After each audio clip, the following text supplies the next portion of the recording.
বর্তমানে অনেক বাবা মায়েরা বাচ্চাদেরকে নিয়ে যখন আমার কাছে আসেন তখন তাদের খুব কমন একটা আক্ষেপ থাকে যে ম্যাডাম আমার বাচ্চাটা দিনে দিনে অভদ্র হয়ে যাচ্ছে, আমার বাচ্চাটা খুব বাজেভাবে রিয়্যাক্ট করছে, সে খুবই চিৎকার চেঁচামেচি করে আচরণ করে। আমি আসলে চাই না আমার বাচ্চা এইভাবে ব্যবহার করুক, বা দিনে দিনে সে অভদ্র হয়ে যাচ্ছে।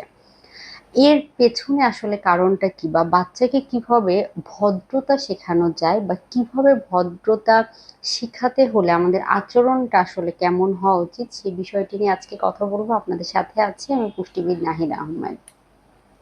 দেখেন, সবার প্রথমে আমাদের একটা বিষয় মাথায় রাখতে হবে, আপনার আমার ক্ষেত্রে আসলে কি হয়।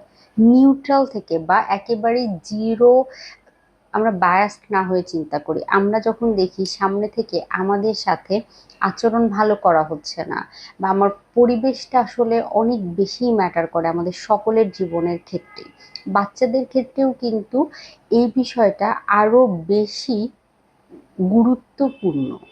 কারণ বাচ্চারা যা দেখে তাই কিন্তু সে শেখে। যখন বাচ্চা দেখবে যে তার বাবা মা বা পরিবারের অন্যান্য সদস্য একজন আরেকজনের সাথে চিৎকার চেঁচামেচি করে কথা বলছে, একজন আরেকজনকে সম্মান দিচ্ছে না, বিশেষ করে বাবা মায়ের আচরণ বা বাবা মায়ের ব্যবহার দেখে কিন্তু বাচ্চারা খুবই বায়াসড হয়। যেমন আপনার স্বামীর সাথে বা আপনার স্ত্রীর সাথে আপনার ব্যবহারটা কেমন, আপনি আপনার পরিবারের অন্যান্য সদস্যদের সাথে কেমন করে ব্যবহার করছেন, এই বিষয়গুলো দেখে কিন্তু বাচ্চারা শিখে।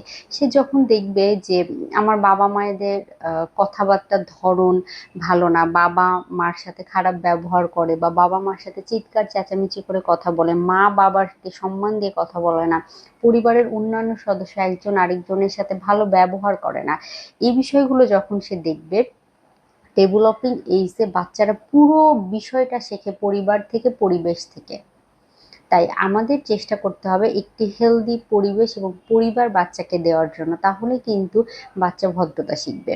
আবার আরেকটি বিষয় দেখেন, বাচ্চা যখন খারাপ আচরণ করছে বা চিৎকার চেঁচামেচি করছে, কথা শুনতে চাচ্ছে না, আমরা কিন্তু তখন শাউট করি বা চিৎকার করে এই তুমি আমার কথা শুনছো না কেন, তুমি এই কাজটা করছো না কেন, এই যে ব্যবহারগুলো, সে কিন্তু এই ব্যবহারগুলো দেখেই অভ্যস্ততা তৈরি হবে, বা সেটাকে নর্মাল হিসাবে ধরে নেবে। কারণ সে দেখছে আপনি এমন আচরণ তার সাথে করছেন, সে ঠিক ওই আচরণ পরবর্তী সময়ে কিন্তু আপনাকে রিটার্ন হিসাবে দিবে, বা কিছুদিন পরে দেখবেন সেও আপনার সাথে চিৎকার চেঁচামেচি করছে, আপনার কোনো কথা শুনতে চাচ্ছে না, কোনো কাজে মনোযোগ তার থাকছে না।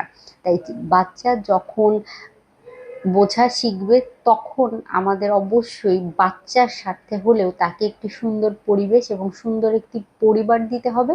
তাহলেই দেখবেন বাচ্চার অভদ্র আচরণটা তার মধ্যে আসবেই না, সে খুব ভদ্র আচরণ আপনার সাথে করবে।